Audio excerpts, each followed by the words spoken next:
এই হন, মনোযোগ দিয়া শুনিস। তোগো লগে জরুরি একটা কথা আছে।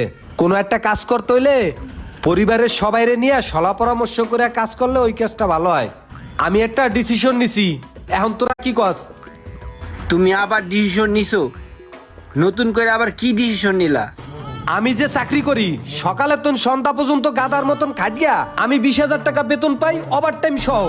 অথচ একটা রিক্সাওয়ালা সকালবেলা বাইরে গোড়া দুই গুল্লা দিলেই যে টাকা ইনকাম করে, আমি হিসাব করিয়ে দেখছি ওরা মাসে 50 থেকে 60,000 টাকা কামাই করে। আর আমি গাদার মতন খাটিয়া আমি মাত্র 20,000 টাকা বেতন পাই।